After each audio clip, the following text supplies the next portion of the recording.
জুলাই সনদের দাবিতে এই মুহূর্তে ইনকিলাব মঞ্চ অবস্থান করছেন কাকরাইল মসজিদের সামনে, যে মোড়টি সেই মোড়ে। এবং এই মুহূর্তে কিন্তু আইন শৃঙ্খলা রক্ষাকারী বাহিনীর সদস্যরা সতর্ক অবস্থান রয়েছে। আপনাদেরকে যদি দর্শক দেখানোর চেষ্টা করি যে প্রধান উপদেষ্টা ডক্টর মোহাম্মদ ইউনূসের বাসভবন যমুনা অভিমুখের যে সড়কগুলো, সেগুলো কিন্তু এই মুহূর্তে আইন শৃঙ্খলা রক্ষাকারী বাহিনীর সদস্যরা ব্যারিকেড প্রদান করে সতর্ক অবস্থান নিয়েছেন। এবং ইতিমধ্যেই কিন্তু শাহবাগ থেকে ইনকিলাব মঞ্চের নেতৃবৃন্দ যারা রয়েছেন, এছাড়াও যারা যুক্ত হয়েছেন ইনকিলাব মঞ্চের এই লাল মার্চে, তারা কিন্তু চলে এসেছেন। এই মুহূর্তে কিন্তু যেই প্রধান উপদেষ্টা ডক্টর মোহাম্মদ ইউনূসের বাসভবন অভিমুখের যে সড়কটি, সেই সড়কটির সামনে কিন্তু ইতিমধ্যেই চলে এসেছেন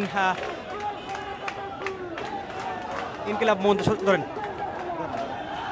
ইনকিলাব মঞ্চ সদস্যরা। এবং তারা কিন্তু এই মুহূর্তে পুলিশের ব্যারিকেডের সামনেই অবস্থান নিয়েছেন। এবং তাদের যে দাবি, জুলাই সনদের যে 1 মাসের মেয়াদ ছিল, সেই মেয়াদ সে অতিক্রম করার পরও যেহেতু সেটি প্রকাশ হয়নি, যার কারণে কিন্তু তারা অন্তর্বর্তীকালীন সরকারের কাছে জবাবদিহি চান। এবং এই জুলাই সনদের দাবিতেই কিন্তু এই মুহূর্তে তারা প্রধান উপদেষ্টা ডক্টর মোহাম্মদ ইউনূসের বাসভবনের যে সড়কটি, সেই সড়কের সামনে রয়েছেন। এবং তারা কিন্তু ফরেন সার্ভিস একাডেমিতে যাওয়ার চেষ্টা করছেন। মূলত ফরেন সার্ভিস একাডেমিতে যেহেতু ঐক্যমত্য কমিশনের যে বৈঠকগুলো হচ্ছে, যার কারণে তারা কিন্তু তাদের সেই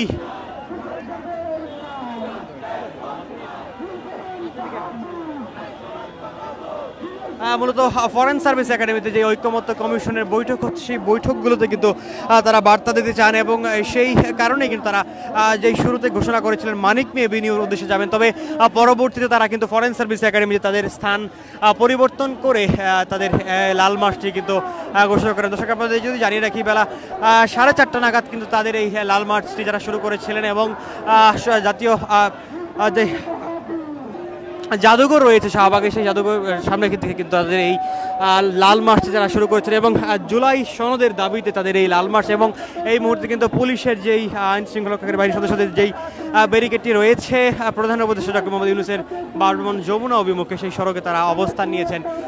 এবং তারা কিন্তু তাদের হাতে কিন্তু লাল রঙের বিভিন্ন ব্যানার ফেস্টুন লক্ষ্য করা যাচ্ছে। এবং কপালেও কিন্তু তাদের লাল কাপড় লক্ষ্য করা যাচ্ছে।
দর্শক, এই মুহূর্তে কিন্তু কথা বলছিলেন ইনকিলাব মঞ্চের মুখপাত্র শরীফ ওসমান হাদি। এবং তিনি কিন্তু বলছিলেন তাদের যে দাবি রয়েছে, সেই দাবিটি কেন, কি কারণে তারা এসেছেন, সেই দাবি তারা কিন্তু উল্লেখ করছেন।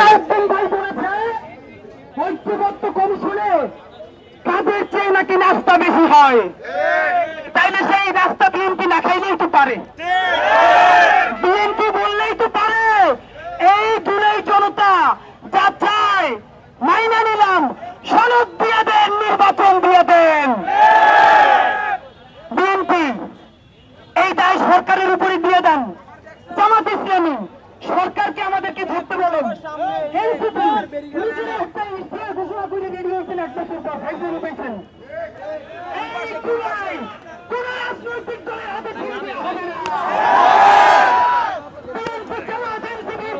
হবে না।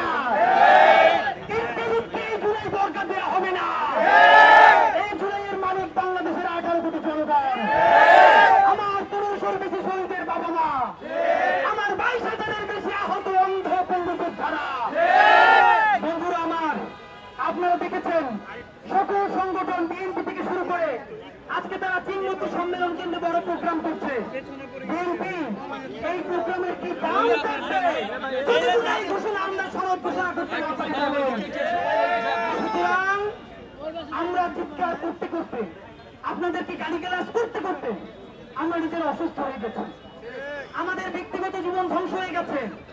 আমাদেরকে প্রত্যেকটা পুলিশ মনে করে সব থেকে আতঙ্ক, মানে আমাদের কারণে তারা সুস্থ থাকতে পারে না, মৌমচ্ছের টান দিতে পারে না।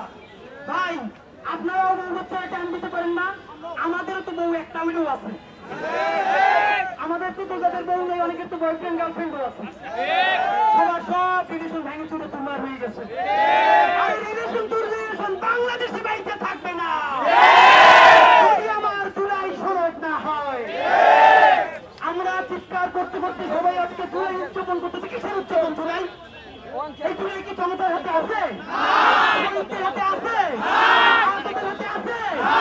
দেখেন, আমরা যখন জুলাই নিয়ে কথা বলবো তখন ওবায়দুল কাদের লাইভে এসে বলতেছে, কাউরা এসে বলে তারা কেমনে এসে কাকা করবে।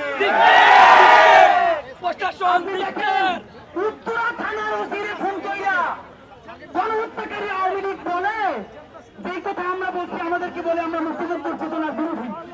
অথচ ওরা বলতেছে আওয়ামী লীগ ফিরে আসলো, আমরা যারা যুদ্ধ করেছি আমরা তো আর ভারতে যাইতে পারবো না, পাকিস্তানেও যাইতে পারবো না।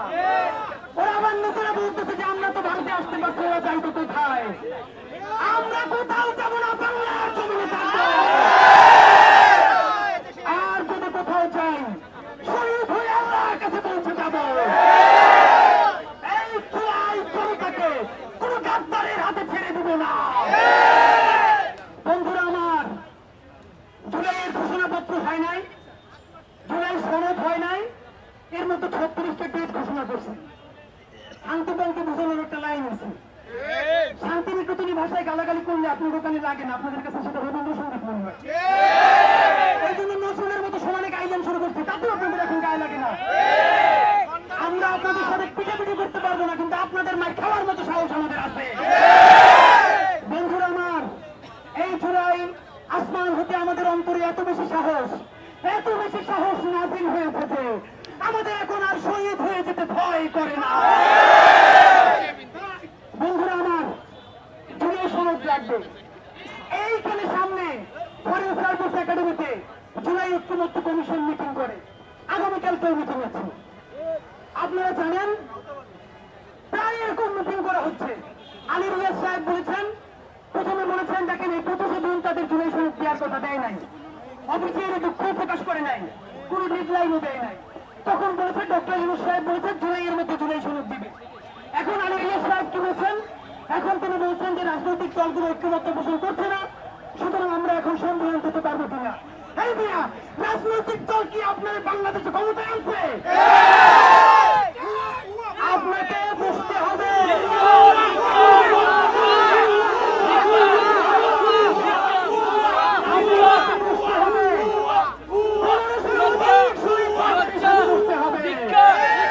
বন্ধুরা আমার, আমরা এখন পুলিশ ভাইদের কাছ থেকে জানবার চেষ্টা করবো গুরুত্বভাবে যে তারা যদি আমাদেরকে একটু ফরেন সার্ভিস একাডেমি পর্যন্ত পৌঁছে দেয়, মায়ের খাই, পিটেন খাই, চাই খাই, তাদের হাতে খাই, পুলিশের মায়ের খেয়ে তোর লাভ নাই, এটা নতুন কিছু নাই। সুতরাং আমরা একটা কথা আপনাদেরকে জানাই রাখি, আজকে এই প্রোগ্রাম এমনও হইতে পারে আগামীকালকে যে এই জুলাই ঐক্য কমিশনের মিটিং আছে, রাজনৈতিক